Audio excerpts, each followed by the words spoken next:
Well, thanks everybody. Thanks for joining us for this talk about what's important about being a professional river ranger, and what's really important about this kind of work. We'll go into what might not be obvious about this line of work and what's important, and maybe to help us appreciate and understand these roles a little bit better. My name is Risa Shimoda. I'm the Executive Director of the River Management Society, and I'm delighted to be here today. And we're hosting two fellows who will introduce themselves or tell you a little bit more about themselves in a minute. Dave Cernicek from Bridger-Teton National Forest and Ryan Anger from Cuyahoga Valley National Park in Ohio.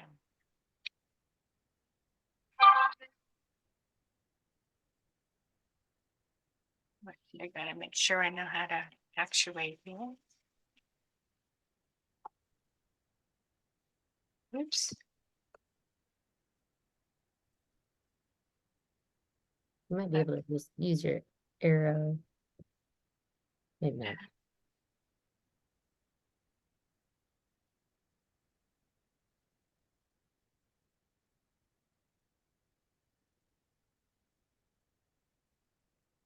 Go ahead, Angie. There we go.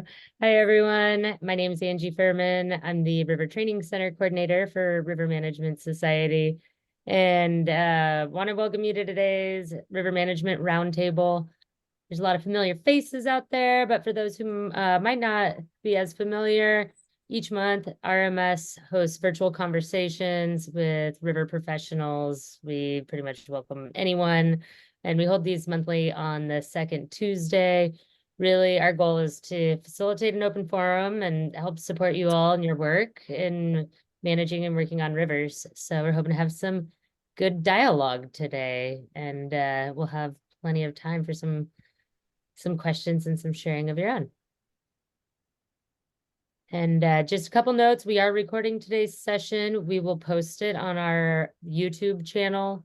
We've got a lot of great videos there. If you haven't checked it out, encourage you to subscribe. You'll see new videos when they're posted. You can go see any of our previous roundtables there as well. If you have questions, feel free to put those in the chat so you don't forget them. We'll be checking that. We'll be reading those out loud. We'll also probably have some time for you to use that reactions button and raise your hand and then come off mute and ask questions. However, when you're not talking, we ask that you stay muted just to help reduce that feedback. And then just listening and being respectful. So just a couple reminders for today. And now I am going to pass it over to Ryan and Dave to introduce themselves, share a little bit about work they do, and take it from there.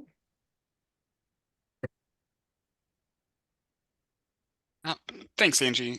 So my name is Ryan Anger, and I'm the River Program Manager and River Ranger at Cuyahoga Valley National Park. I've been at Cuyahoga Valley now for 10 years, but really focusing on the Cuyahoga River and the State Water Trail for the last 5 or so. I'm really happy to be here, so thanks RMS for having us.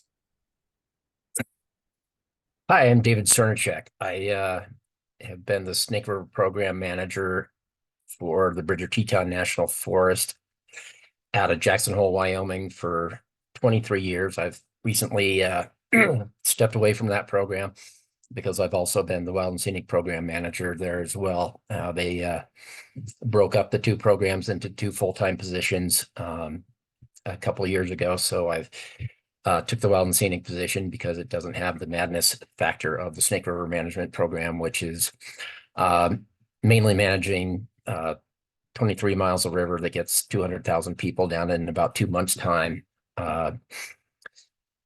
Mainly about 100,000 commercial customers, lots of facilities, boat ramps, lots of emergencies, rescues, you name it, a lot going on. And I'm kind of getting old and tired. So lots of experience doing a lot of different things that is just kind of a madness of a summer. And so, yeah, happy to be here, happy to share what I know, and let's move on.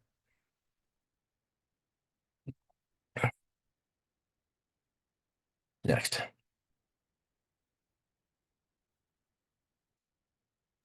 Great.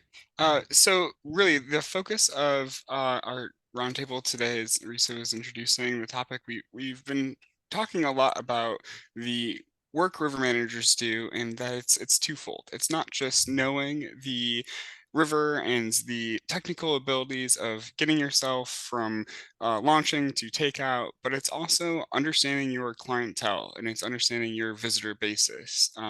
Who has those skills to hit the river safely and with the knowledge, knowing that they will get themselves off the river safely, and who are those groups that look like they might need extra help or extra attention in having a safe experience.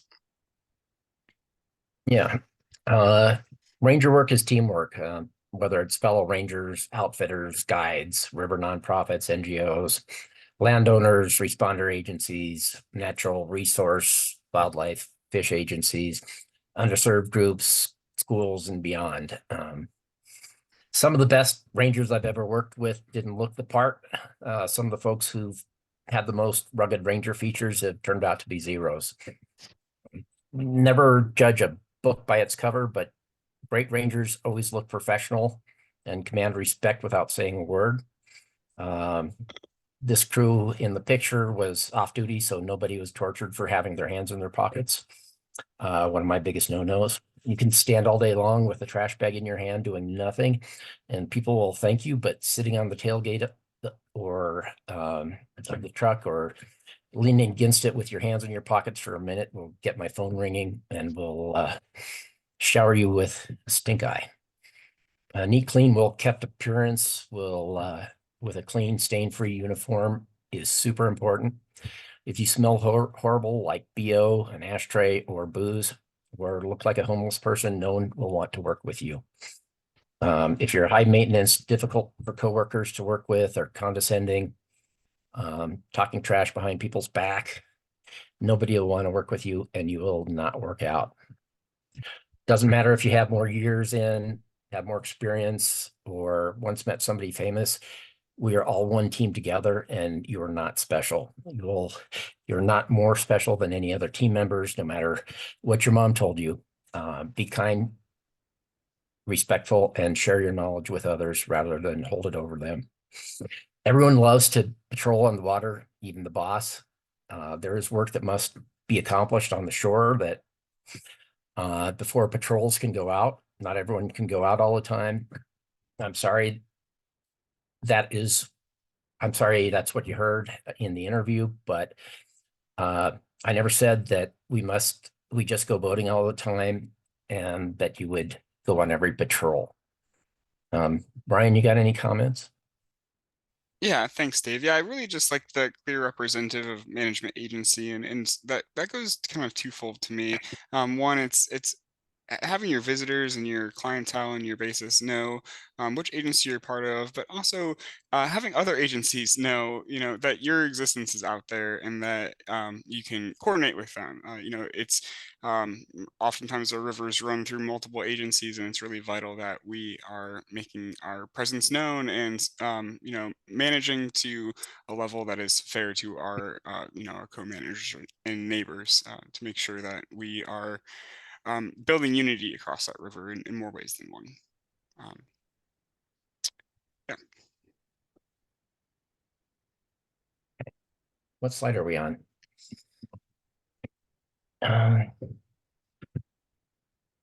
You know, let's back up a few slides. We should be on, at least I'm on the one with the people on the ramp and the rangers in the boat. Okay, that's good. Actually, that's your slide, isn't it, Ryan? If you've covered it. Yeah, and I think we spoke briefly on this when Risa had this up earlier, but yeah, really just getting to that idea of twofold of really a technical field and both that softer skill that is really important for river managers to balance. Mhm. Yeah, river people are very different than other types of folks. Understanding how they function is key. They don't react well being yelled at or being told what to do. Finding your style of working with them is key. Always expect alcohol to be a factor and adapt accordingly. Leave the site if needed. Never jeopardize your safety. Never allow them to break the rules. Never allow them this one time only to break the rules, as you're giving them permission to do it all the time, and your coworkers will hate you for putting them in this bad position. I once worked with Ranger Tootie, and she always cut people a deal just this one time. And so everybody else on the crew got put in this position. It's like, well, Ranger Tootie said I could do this. And so you kind of have to put your ticket book away because you pretty much knew that Ranger Tootie did tell them that. And so if people break ranks like that on the crew, it kind of sucks because you don't know if she told them or didn't tell them. If we all kind of stay together and enforce the same rules and don't cut anybody a break, then they say, well, Dave said I could do this.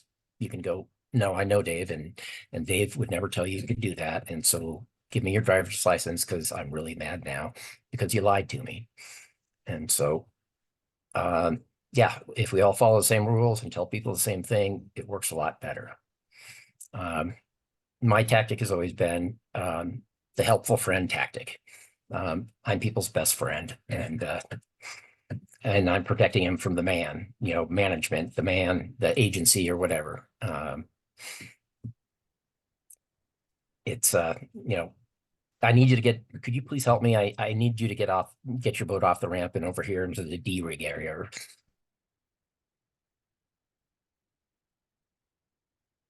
Hey, should we keep on going here a little bit?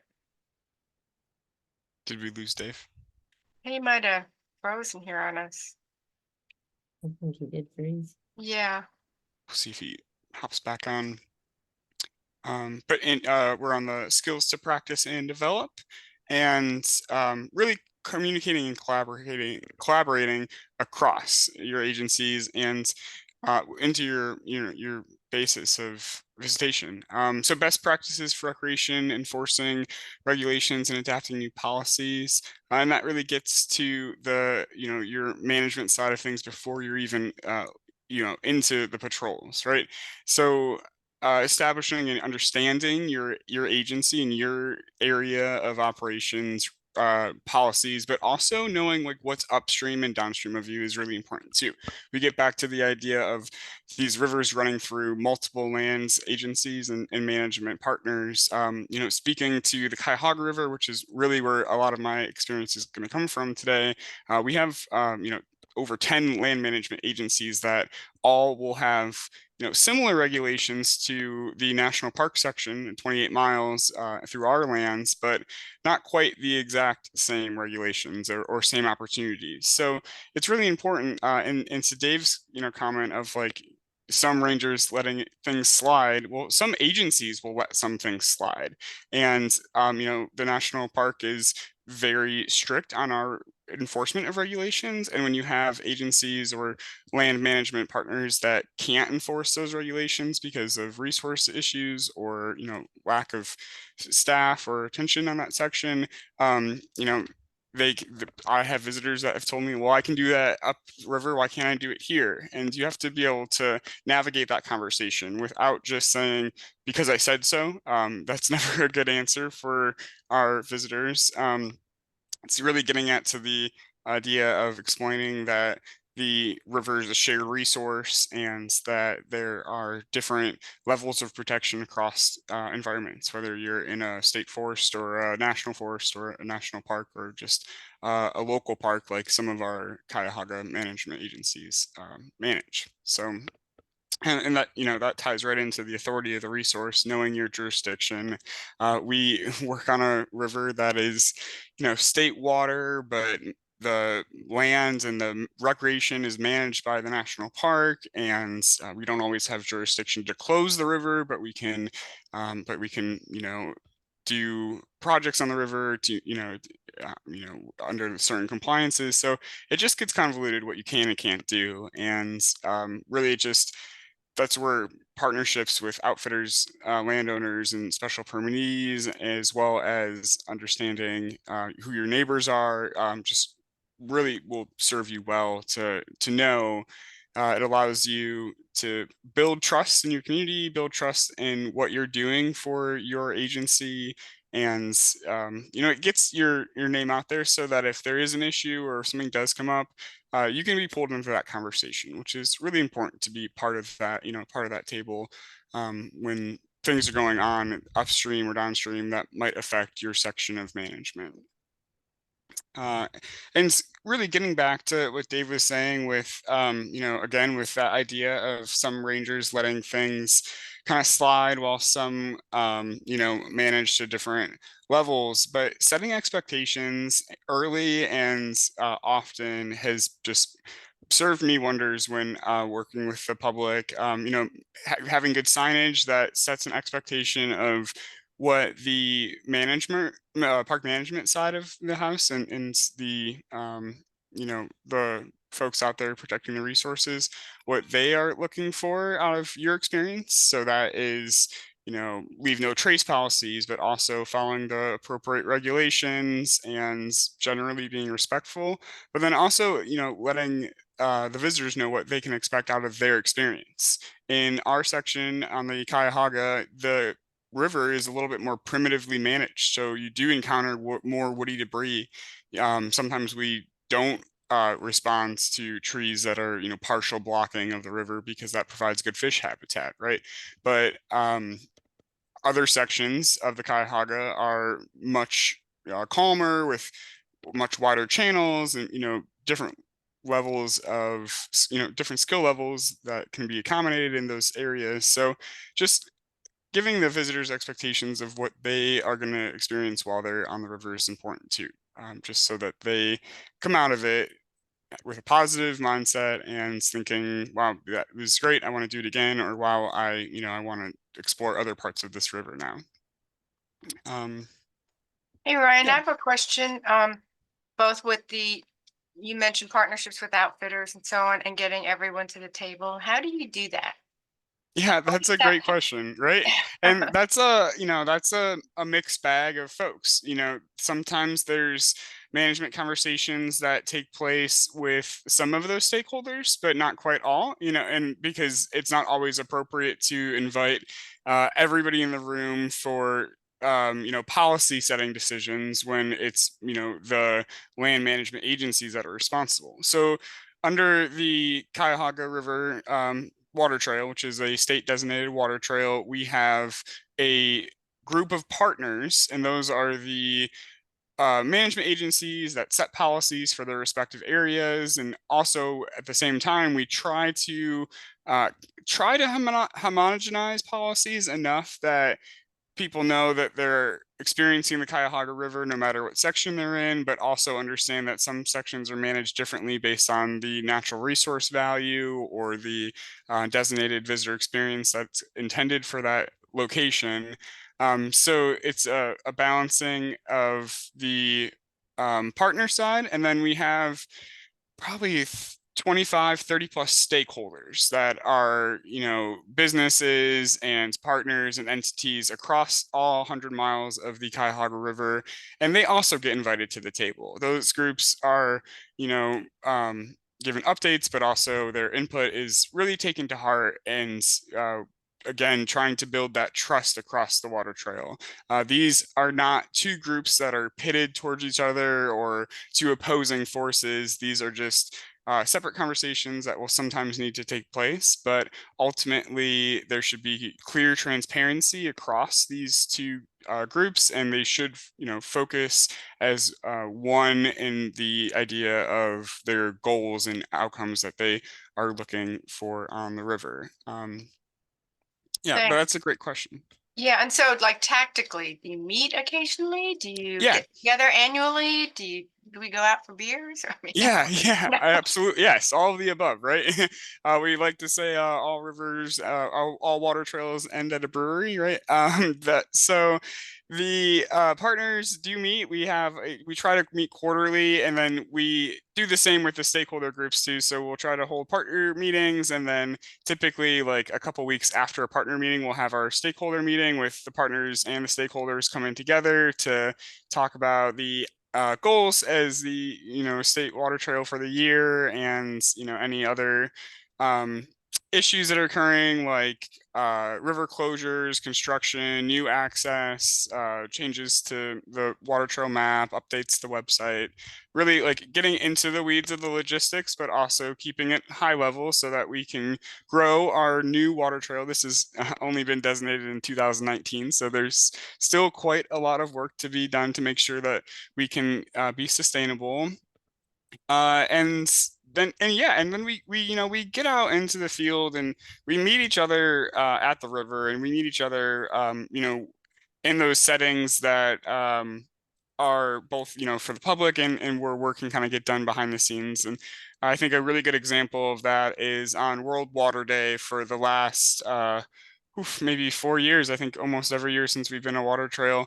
The Hi Ho Brewery down in Cuyahoga Falls has hosted all of the water trail partners and stakeholders to come together for a tabling event where we share, maps and information to visitors that are coming out, for that event. But also that's where a lot of those conversations happen, between the river managers, and a good example is I always see a partner from Summit County Metro Parks there, and it's a great time early in the season for us to kind of put our heads together about some of the upcoming things going on, and some of the connections to our shared resources. So I think it's just a testament to the work getting done, both in those formal settings, but when you build trust with your partners and your co-operating agencies, and your your stakeholders, you get a lot done in those informal settings too, and I think that's important. It really does show to the level of trust. Great. Okay, well, go to the next one. A little bit more about managers. Yeah, right. So management, like it's not always easy, and it's taking a step back from the field, and like Dave said, it's missing some of those patrols, right? When you're a manager, you're not always out in the field, but what you are responsible for are those folks in the field, and you want to make sure you're setting up your staff with all of the resources that they need, and that continuation of training throughout.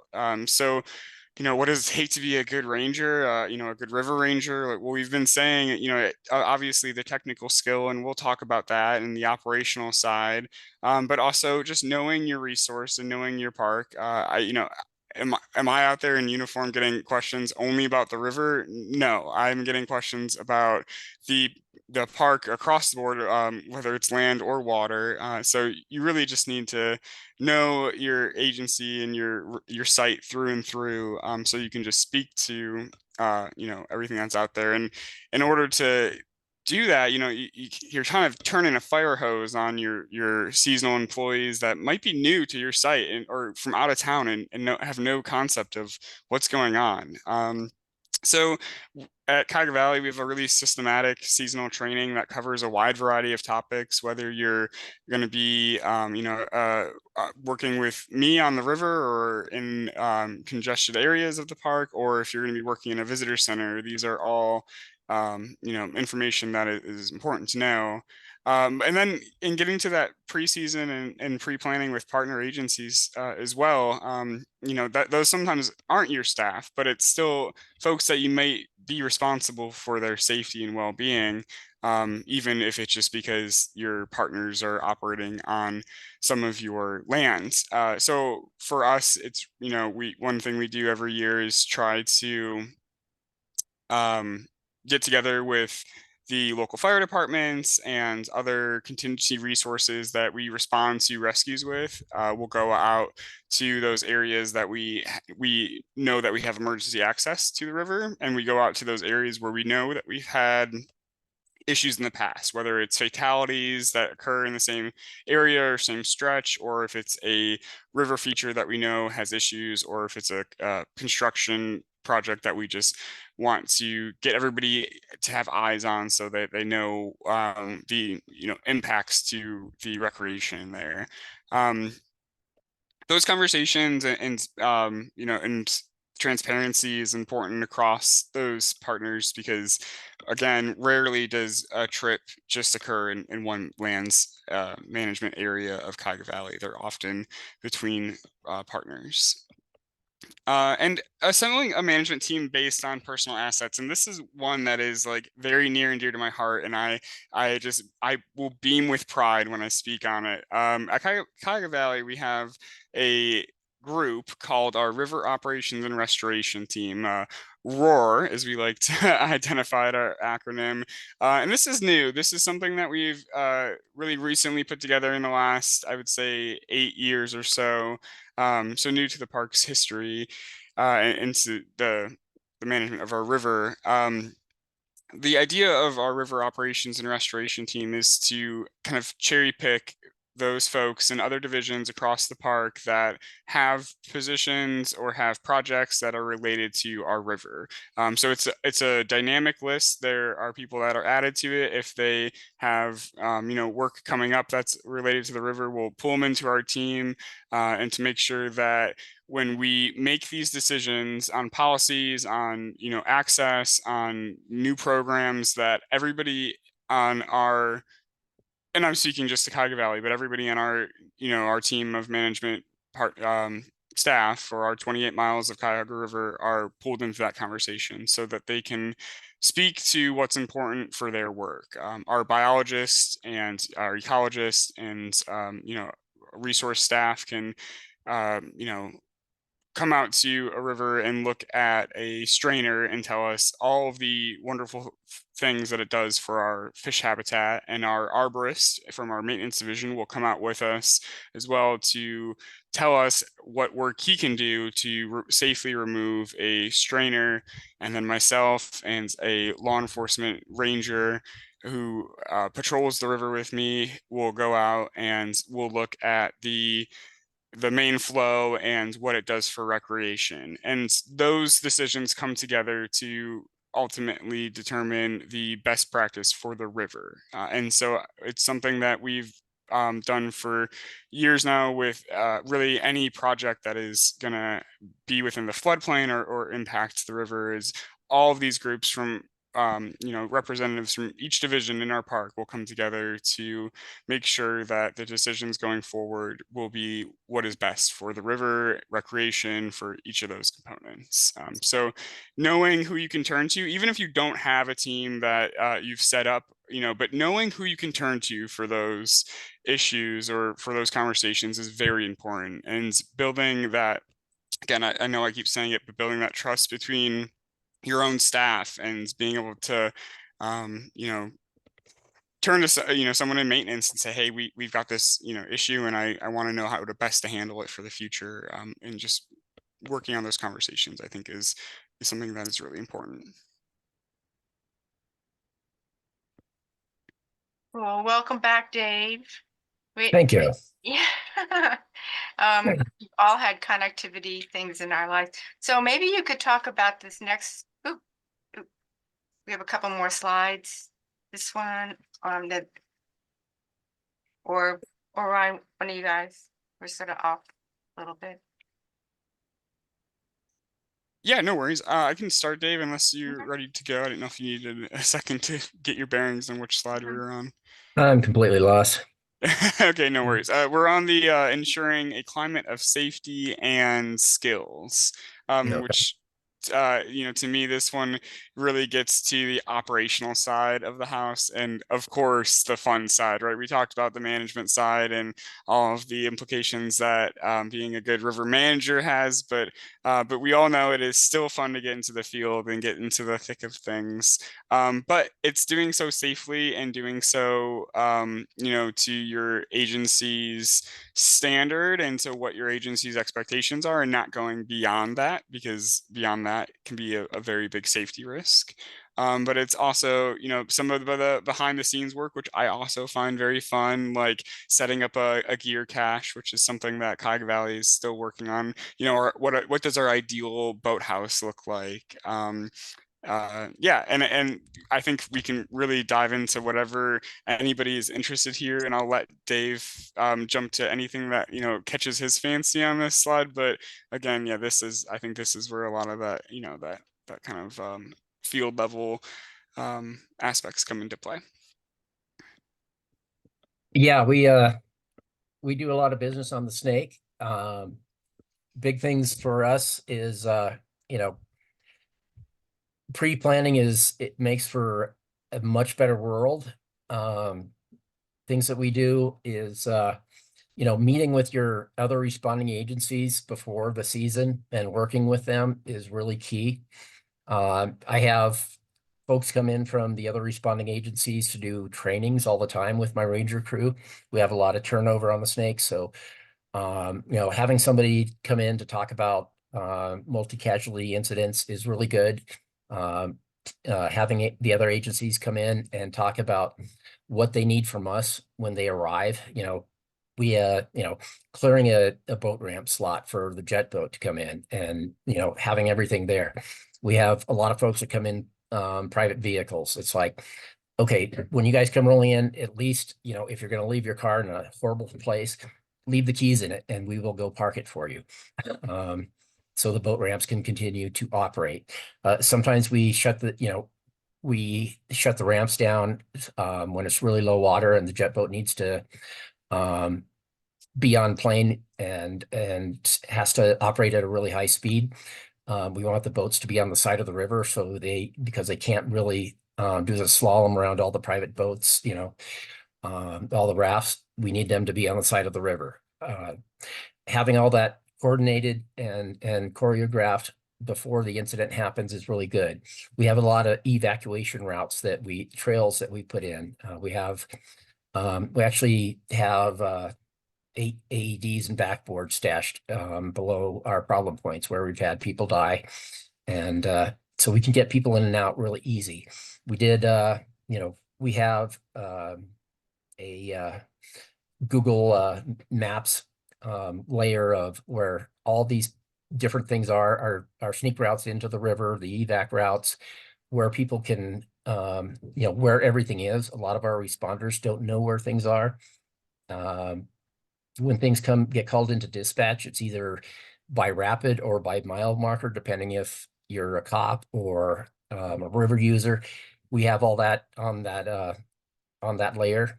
And so dispatchers, cops, ambulances, river users, you know, they can figure that out. So if, you know, what's mile marker 171, what rapid is that by? Because not everybody knows all that, has that all in their head. The cops know the mile markers, river users know the rapids. So we can coordinate that really well with this layer that now our dispatches, our police cars, our ambulances, our river rangers, everybody has all this information on a screen and can get there. And we even have pictures of what the pull out looks like, what the turn off looks like to get into the ramps.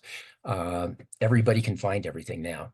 We have all the, you know, we have some private ramps on private land that we can access. We've talked to the landowners beforehand. People know where those are, and that's on our coverage. And so that's really helped a lot. We have all our outfitters. Most of our whitewater outfitters carry AEDs. They have radios. We have a channel. We have a frequency on the radio where responders can talk to the the rafts on the river. So when they're 600 feet down and there's a problem, you know we can talk to them on our Forest Service radios, the responder radios. What's going on? What's the status? You know, what type of equipment do we need to bring? Where exactly are you? Having all that figured out, it took a few years, but you know, we had outfitters that were taking victims down to Sheep Gulch to take out, which we'd be at the scene trying to find people and we could not find them, and they were standing around at Sheep Gulch Takeout, and it took needless hours of searching for people that were completely fine, but they'd been dropped off at the takeout and hadn't mentioned they were missing from an emergency. Now we have, outfitters that drop them off on the roadside of the river and have them hike up to the road if at all possible. So we find them now. All this, doing things early in the season is really nice, and preparing for that disaster before the disaster happens and having everybody on board really works out very nicely. Dave, I have a question. How do you like things like maps and Mhm. specific river location instructions and like where you're stashing things? How do you share that info with like the fire department? You guys know in the forest, but how do you share it with partners? As I said, it's a GIS map coverage, and we hand it out to everybody. The dispatch has it, the fire department has it, the ambulance has it. It's all there. Yeah, cool. Thanks. And, private boaters, commercial boaters, everybody knows where, the AEDs are. They're not locked up. They're there. We've had one AED stolen and one shot. And over, 23 years, 25 years, that's not been too big a deal. And people were outraged over the stolen and shot one, and, the money came in really fast to replace them. You also mentioned one time about making it clear with the public that you're not a rescue squad in the forest. Does that ever get confusing or cause any trouble? We don't really mention it with the public. It's something that comes up with our agencies sometimes, and that, the Park Service is a rescue agency. They have, they're like a sovereign nation, an Indian reservation. They have their own judges, police, all that type of stuff. We're a shared jurisdiction that, truthfully, the rescues go under the sheriff's department. They're the lead agency in that type of stuff. Unfortunately, we can't stand there and watch things when it's going to be 45 minutes before the next agency shows up. We have rescue gear. We have swiftwater rescue technicians. Our people are trained. You can't just stand there and watch something. We have huge car accidents with multiple victims and multiple CPR scenes going on. We have to, we can't just stand there. From a personal standpoint or a professional standpoint, we engage. Nobody's ever yelled at us about it. There was a lot of years where, I didn't really ask to have AEDs. I just sort of got them and quietly put them in using donated money. And, there was a day of reckoning. I knew it was always coming. We had a 16-year-old who went into cardiac arrest a mile above the takeout, and he's a Boy Scout with a heart problem. And that was our day where we deployed an AED on him and brought him right back to life at the takeout. And, it made national news because they were having the world record AED training at some Boy Scout jamboree and on the East Coast. And so it made national news, and that was kind of today's the day. And management responded with, why don't we have AEDs in all of our district offices around the forest? And so that was kind of the end of it, and everybody knew we had them, and life went on. But there's never been a big deal about it. We've always had pretty good management.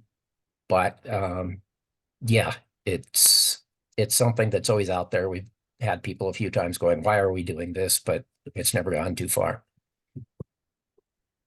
Cool. Okay, we're gonna go on, huh?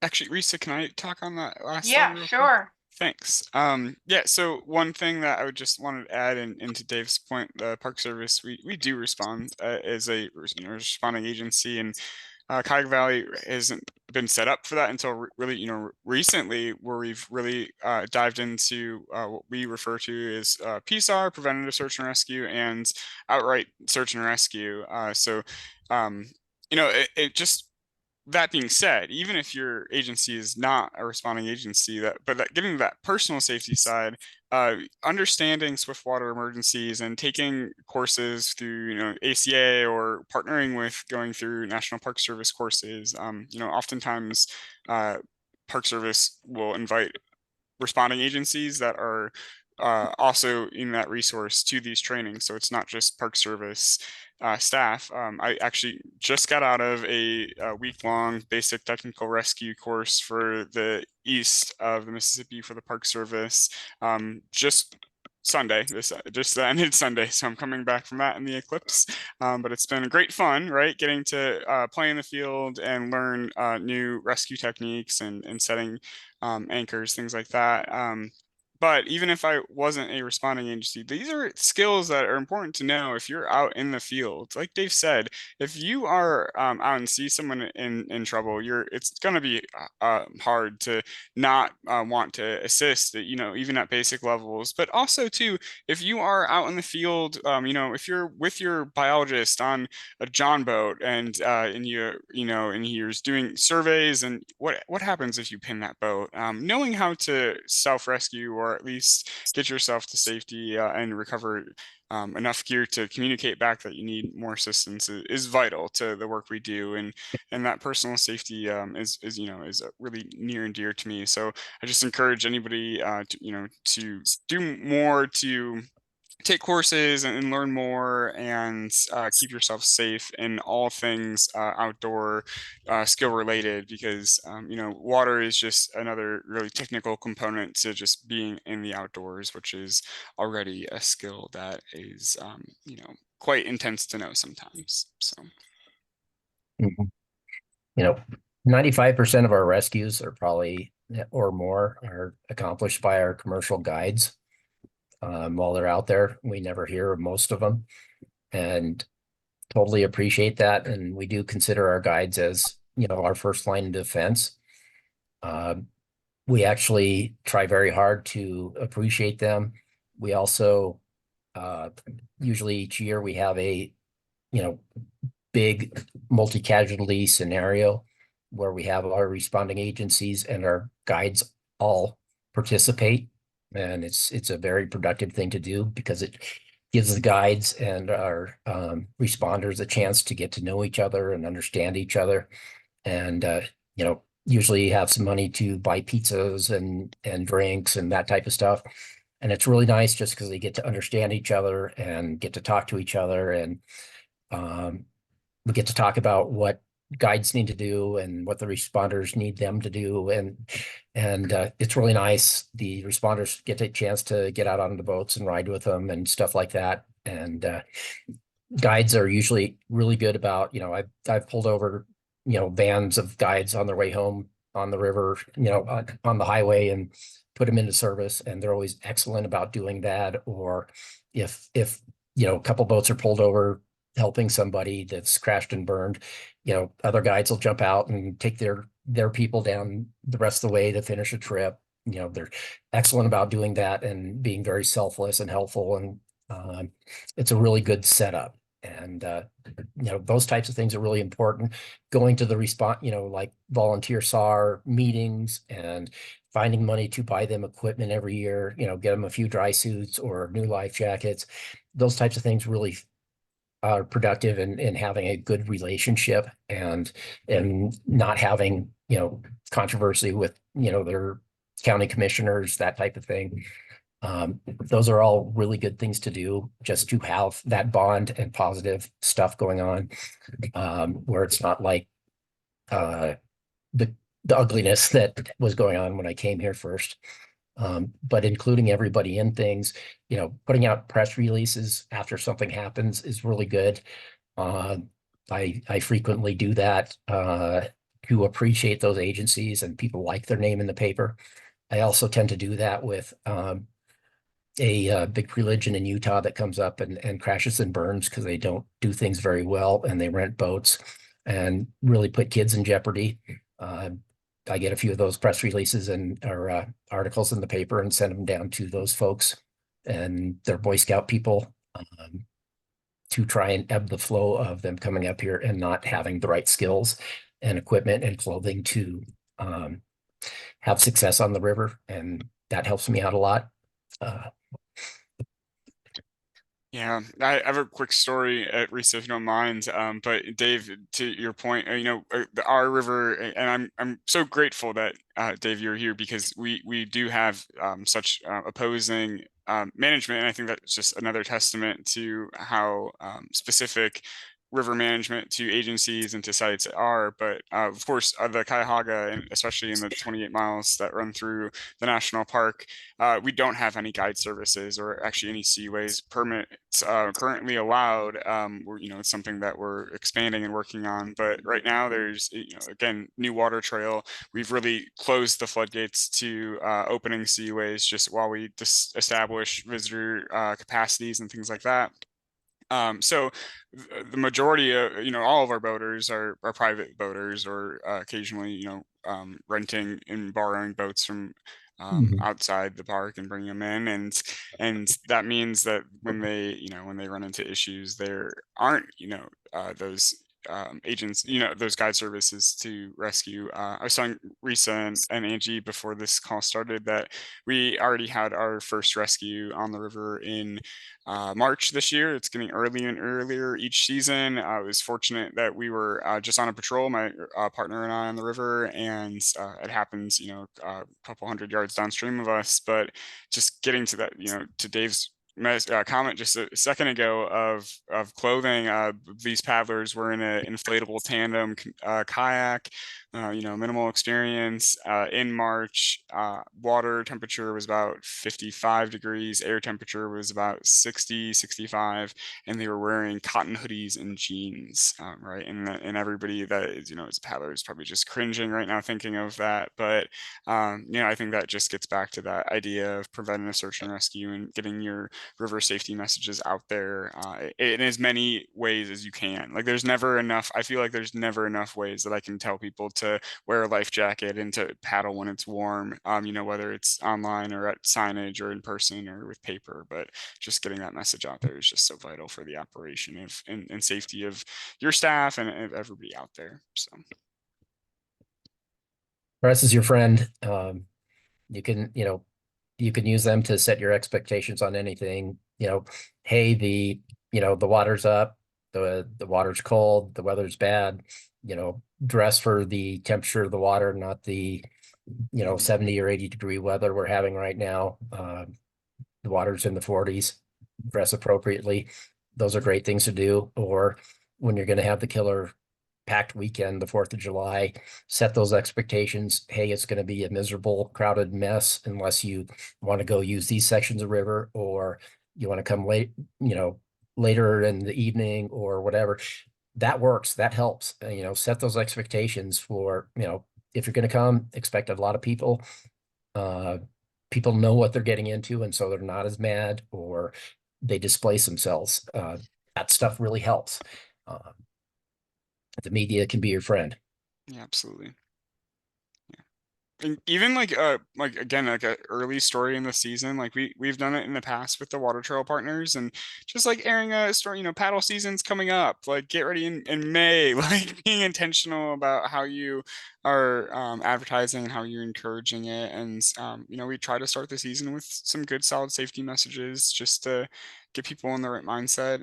We do a virtual program series in Cuyahoga Valley that it's really appropriate for any river, because it's just pre-season planning ideas and topics to just to get that message out there in a million different ways, so that you can try to capture anybody. I remind myself that anybody that attends a program about safety or sees it on the news or reads about it even in passing, that's one more person that has that information and who's in the know and who can better represent the paddling society and both keep themselves safe at the same time. Well, we have I think we have one more slide. This is another important part of hiring and managing, and something that folks might not be thinking about. Dave, go ahead. That, So the on the river staff extras, computer Yeah. programming familiarity and GIS skills. lots of people come to us with, other skills, and I love plumbers, construction people, GIS skills, you name it. That if you have something extra that's on your resume that I need, I really enjoy that. Uh, I end up doing a lot of the clerical stuff for my program while everybody else gets to go out and vote. And it's really, really nice when you have somebody with some extra skills that I don't have and the program doesn't have, or it costs a lot of money to get done elsewhere with a consultant or something. And it's amazing. River Rangers are usually overeducated. And I like willing victims because we're always very underfunded as well. It's I had a couple Rangers that built a bathroom in the warehouse with a new shower a few years ago, and I was super happy to have that. But anything you have that you can bring to the table is really nice. I like to I I think Newman named them czars a few years ago. Having somebody in charge of all the vehicles and the maintenance and the preparedness, or somebody in charge of all the rafts and the emergency gear and all that stuff. We like to put somebody in charge of all aspects of having things ready and maintained and done. Big group river permits is another whole thing. It's just nice to have things assigned and knowing that they're cared for and ready to go. So yeah. One thing I like to ask on our interview, like when we're interviewing candidates, we have a question. It's a standard question that we all ask now at Cog Valley for my division is, what other skills do you have that you might think are applicable or help you in this line of work? And sometimes you don't know what people out there like have done in the past. What jobs people have come from and what backgrounds people have, or even hobbies that have just really like excelled and pushed us and to being able to do things that, like Dave said, we otherwise wouldn't be able to do. I've got a coworker who's just like really adept at building, like Dave said, and his ability to turn old cross-country ski racks into boat racks has been invaluable. So Great, okay, we'll keep going here. I noticed the guys on the Arkansas a few years ago had a thing that I think it's for ATVs or something, but they have these things that pick the raft up off the ground and put it in the back of the truck. It's like, wow, you guys have way too much fun. Yeah.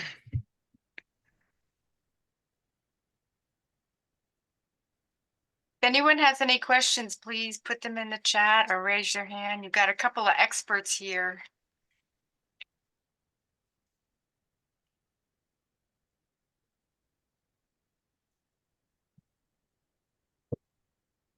Feel free to just unmute yourself.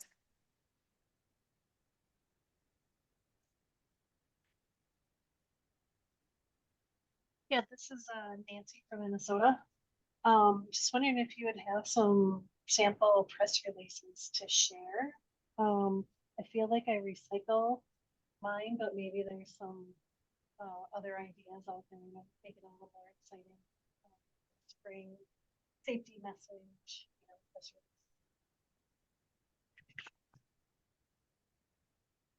Didn't quite hear that. She's asking for sample press releases because she uses hers, uses a format, but might be helpful to see some other ones. I can see if I can find some. Definitely can do that. And Nancy, this might be scary, but recently I've written a couple press releases with ChatGPT. It's unbelievable. Oh, You say, I would like to invite people to go here and to know this, and this is when, and you give them the kind of nuts and bolts, who the audience is, and you can get press releases coming back with little emojis on them. They're like awesome. So that might be something to try, and it's free also. I would not have thought of that. Thank you. I will look into that.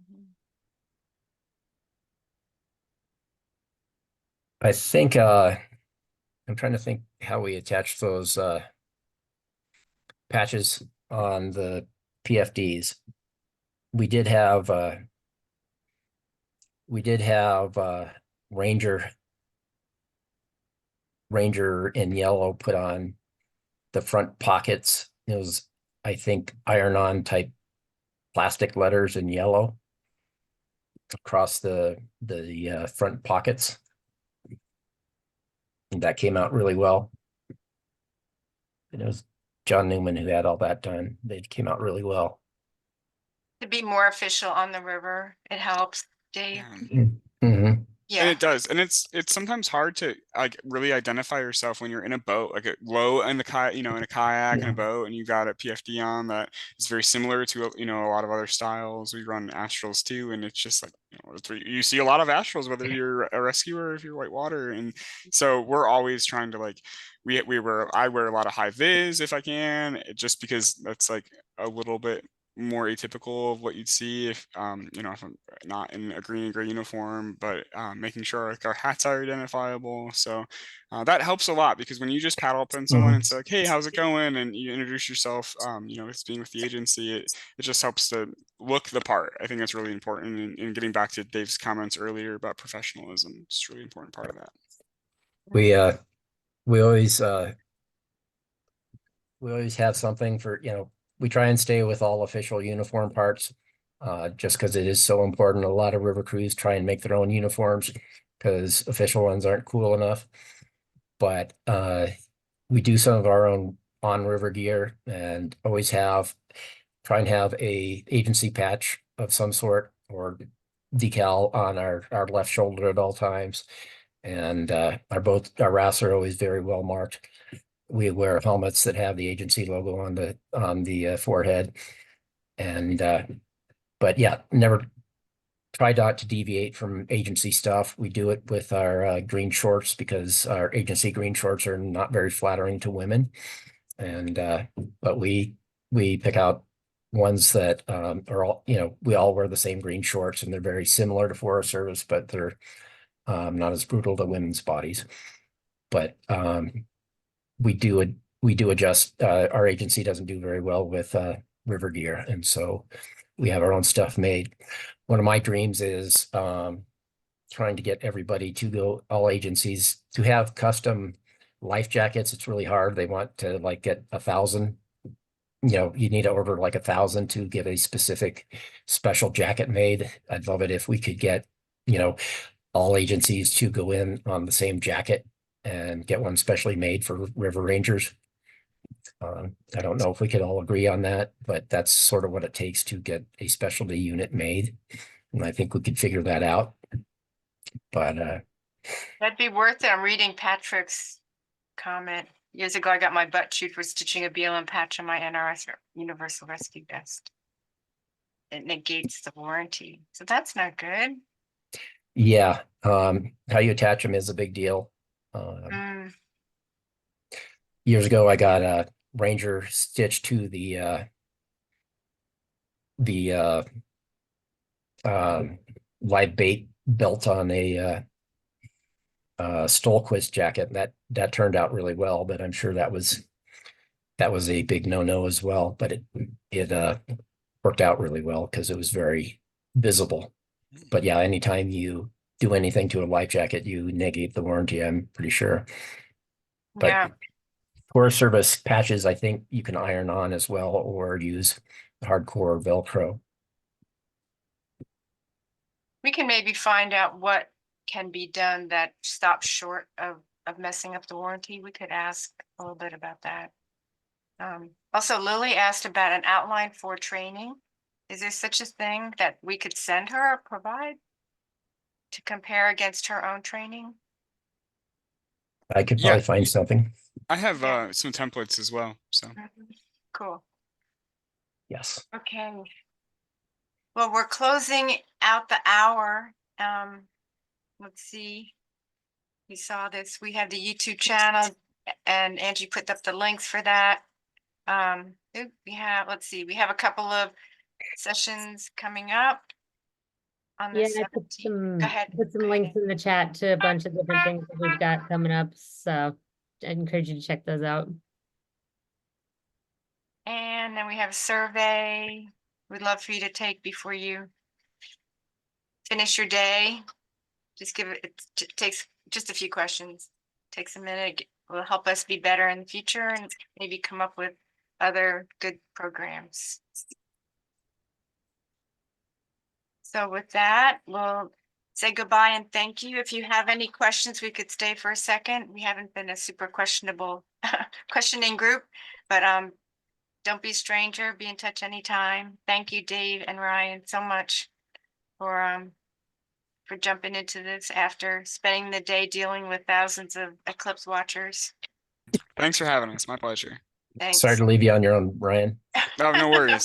Tech happens. Thanks, Dave.